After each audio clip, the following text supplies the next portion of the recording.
Hi scrapbookers and crafters, it's Michelle at michellesizemore.com with one L in my first name if you're looking for me using my website link. I'm a creative memories advisor. Today you'll learn how to make this patchwork quilt page idea. It's a lot easier to make than it looks, and I think this is the coolest technique.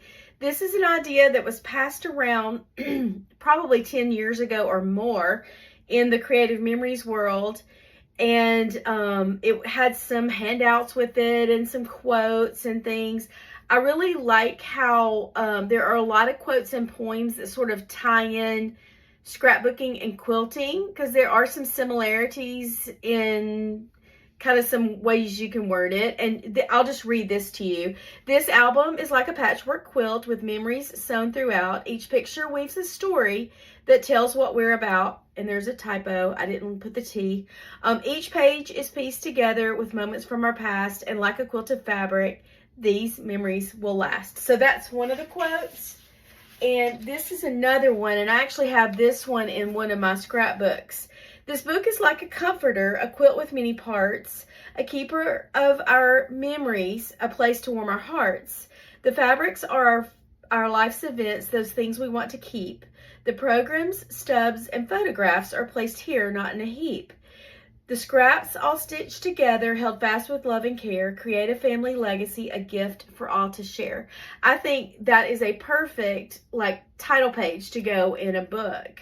It's just so cool. So anyway, there are more quotes and poems that go with quilting and scrapbooking, but let's just get to it and I'll show you how to make this. So this one was made with our Croptoberfest 2025 collection. I wanted to demonstrate this one, but I used up all my paper, so I've got to order some more.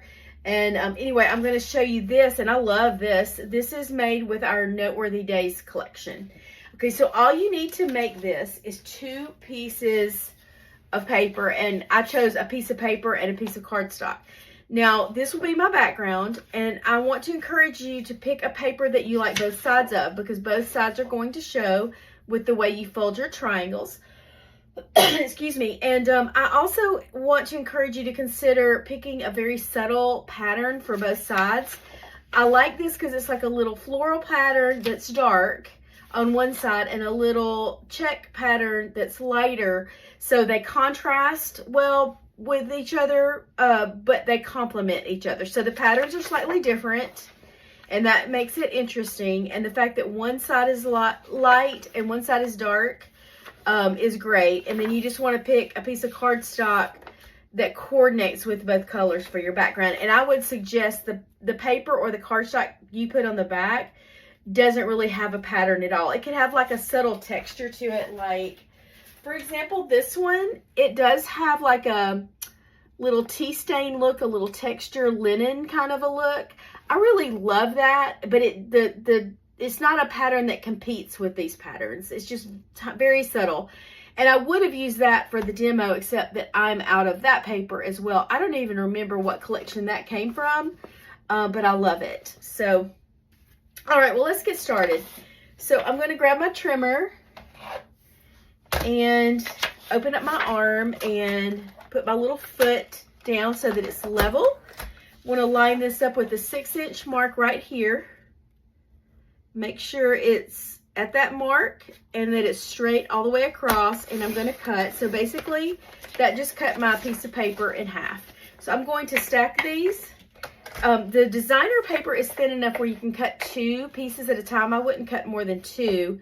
I would never cut 2 pieces of cardstock at a time with our trimmer, but I would with our designer paper. So I'm going to line it up again at the 6.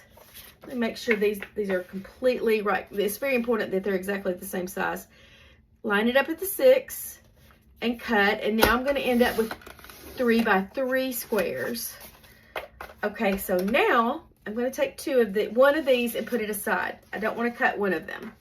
And then I'm going to take 2 of them, stack them together. I want to put the top corner on that left-hand side dotted line and the bottom corner on a left-hand side dotted line. And make sure you don't move. I just moved, and so they just need to be exactly on that left-hand side dotted line. I'm going to use my little clear guide. There's a little straight line through that. I don't know if y'all can see it, but I can, and I'm just going to make sure it cuts right through those 2 points. So it does.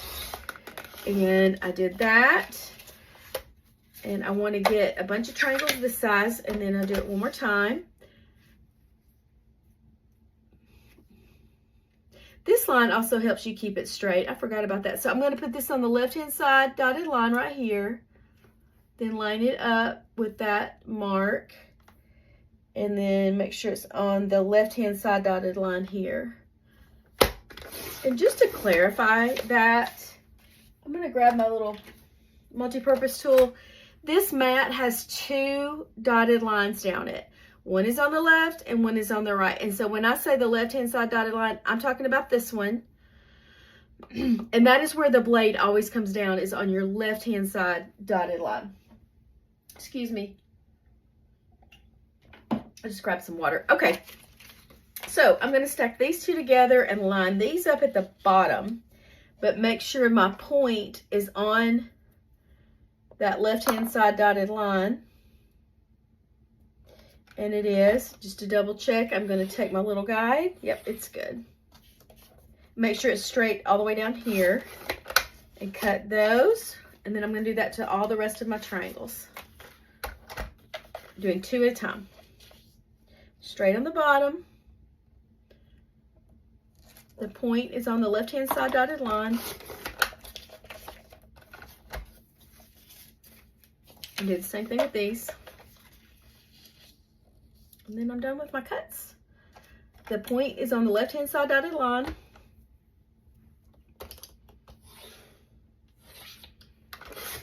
And cut. So all my cuts are done. I'm going to set this aside. Pardon me. I am dealing with some allergies. I live in East Tennessee, and it hits me in the fall, and the leaves are changing here now. They're starting to, and it's fall. So, okay, so I'm going to mount these like this. I'm just going to place them first. I'm going to alternate which color is facing up.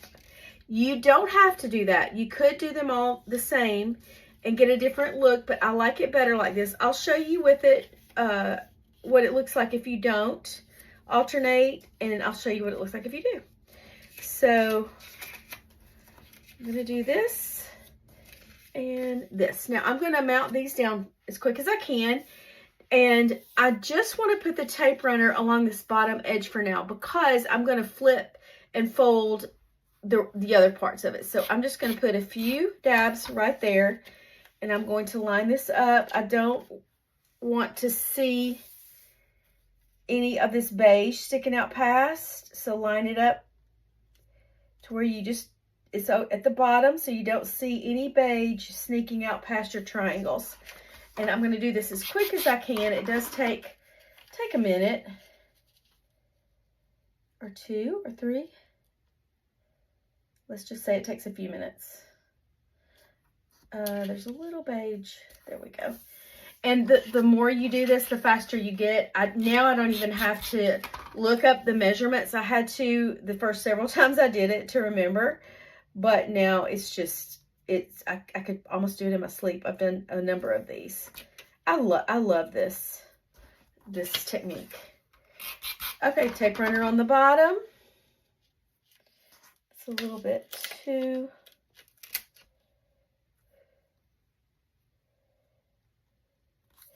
Okay.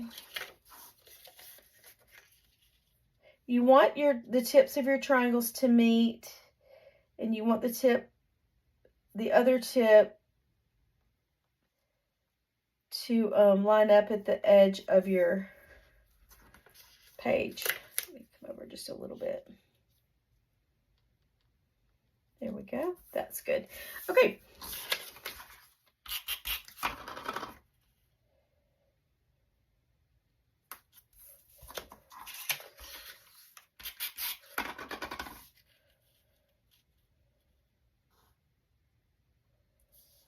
Okay, almost done with this part.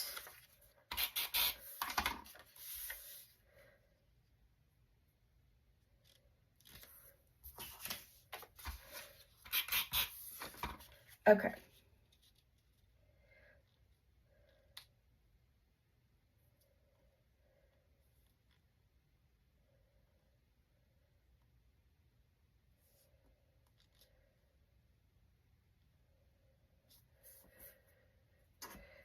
I just need to come over just a little bit more. Sorry, I have to focus, so I'm being very quiet. Okay, that's pretty good. I don't like that space right there though, so let's work on that. Yeah, that's gonna be better. Okay, all right, I'm good with that. That's good. Okay, so I'm just gonna press these down, and remember the adhesive is just all along the edge. Now I'm gonna fill in these triangles, and I'm going to just again put the tape runner on the long bottom piece, not on the pointy piece at the top, and just sort of fill that in and mount that down, and then alternate which side is facing up. So I did the dark side up, light side up, just like I did before on the outside edge. You don't have to alternate. I've done it both ways, and I like it better to alternate personally. But, you know, you can do it the way you like it. You can play with it and see what you come up with.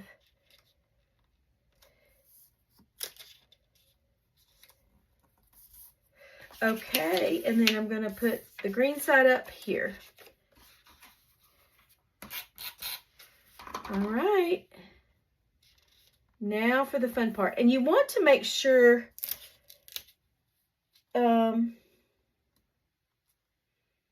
all of these points kind of meet up like a square, because it looks better in the end if they pretty much meet up.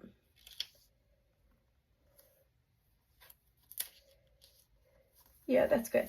Okay, now for the folding part. I'm going to fold this down like this, where I just fold it down and bring the pointy piece to the outside edge and crease it. When you're done with this, you can go over it with a bone folder and gently press it all down pretty well. I just put a little tape runner there, and I'm going to stick it down. I'm going to put a little tape runner right there at the point, fold it over, stick it down, press it. I'm going to do the same thing all the way around.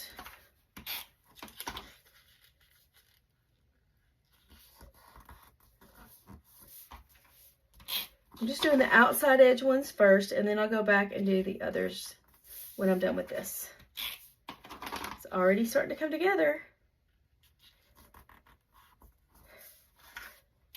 I love this Noteworthy Days collection. It's very practical, and it just goes with almost all of everyday life type things.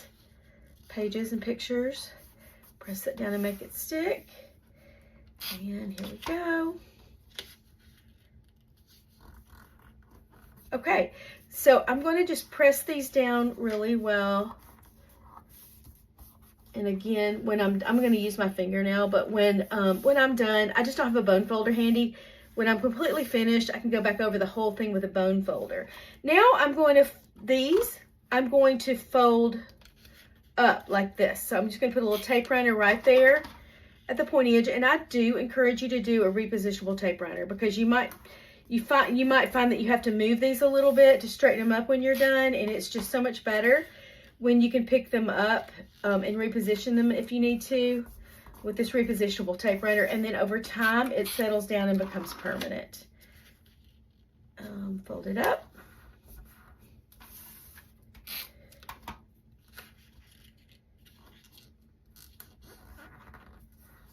Okay, we're done. Now I'm just going to go press these down one more time really well.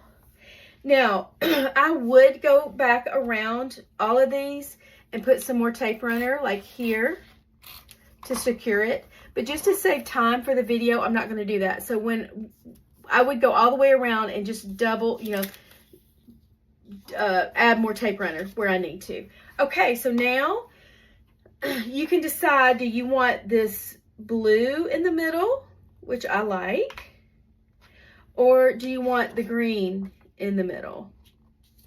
It's totally up to you. On this one, I did the green in the middle.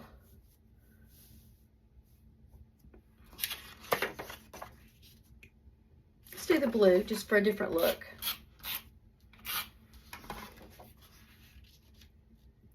And And you just kind of want to do that like that. And that is so fun. And then you would, you could put a picture here, or you could put a quote. I like the quote to make it a title page, but it's totally up to you. And I will tell you, this quote, I did make it, well, there's my ruler that way, 4 1/4 by 4 1/4. And that's what I felt like fit in here really well. So that's how to do that. And then let's set this aside. Here is using the Croptoberfest collection. This is using a patriotic collection. So, again, when you do this, you want to make sure you like both sides of the paper, and they have different patterns on each side that complement each other, that aren't like big, busy patterns. If you use a big, busy pattern, it just does not, I don't think it looks good. And the same with quilts, you know, if you're making quilts. So I hope you enjoyed this. And you're going to see me do some more videos this coming year. Excuse me. I'm so sorry. Maybe like toward the end of this year and into next year with the quilt theme. There's a lot you can do with the quilt idea in scrapbooking. Okay, thank y'all so much for watching my video, and I hope you guys have a wonderful day. Bye.